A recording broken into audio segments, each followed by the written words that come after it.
नमस्कार दोस्तों, आप सभी का मेरे चैनल में स्वागत है। दोस्तों, आज से फिर से एक नई वीडियो लेकर आई हूँ आप सभी के लिए। दोस्तों, आज मैं आपको महाकुंभ मेले में जो फ्री लंगर प्रसाद है, जो पंजाबियों के द्वारा लंगर भंडारी प्रसाद है, उसकी व्यवस्था बताऊँगी।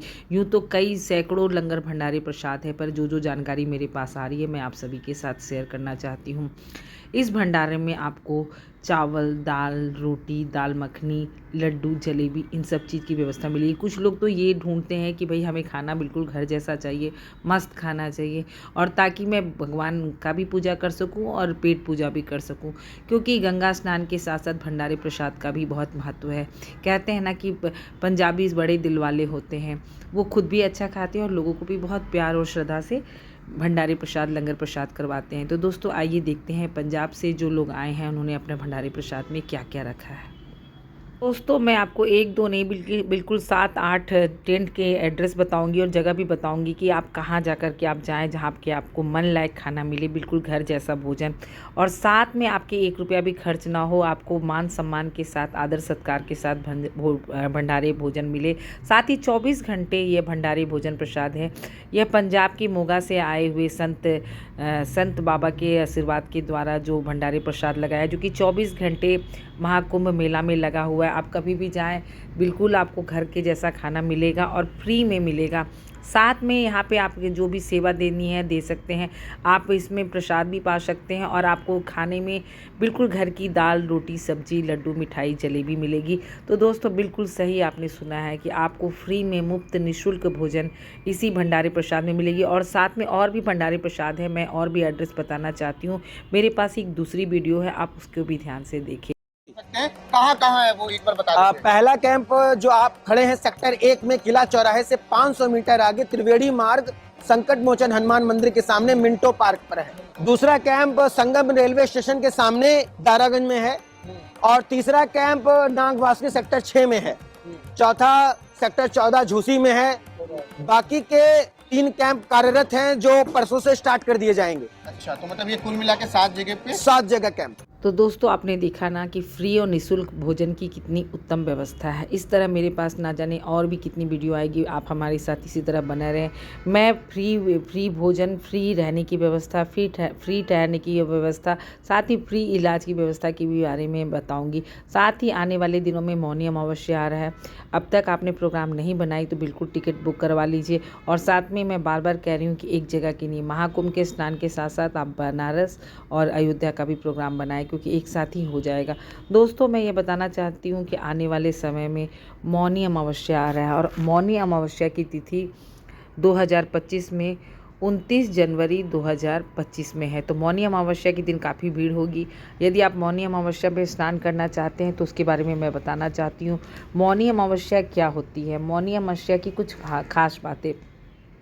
मौनी अमावस्या पितरों को समर्पित होती है। इसमें मौन रह करके उस दिन आपको, यदि मौनी अमावस्या पर स्नान करना है तो एक दिन पहले ही आप तैयार कर ले, क्योंकि मौनी अमावस्या का व्रत जो होता है या पूजा होती है वो आप मौन रह के रखें। क्योंकि उठ के प्रातःकाल आप कुछ भी ना बोले, क्योंकि आपको गंगा स्नान के लिए जाना है, तो एक दिन पहले ही वहाँ पहुँचें। और नहाने के लिए आपके पास जो कपड़े वस्त्र हो वो रात में तैयारी कर ले।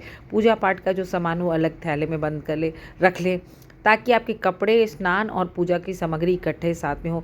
ये मैं मौनी अमावस्या के स्नान के एक दिन पहले के बारे में बता रही हूँ, क्योंकि इसमें यही नियम है। यदि आप मौन रह करके स्नान किए और स्नान के बाद आप कुछ भी मुँह से शब्द निकाले, तभी वो मौनी अमावस्या का माना जाएगा। वैसे आप बिना बोले भी रह सकते। कुछ लोग हैं कि भाई ये क्या कर सकते हैं, हम लोग से नहीं होगा। कुछ लोग ये भी कहते हैं कि भाई ये मेरे से पॉसिबल नहीं कि हम सुबह उठ के कुछ भी ना बोले।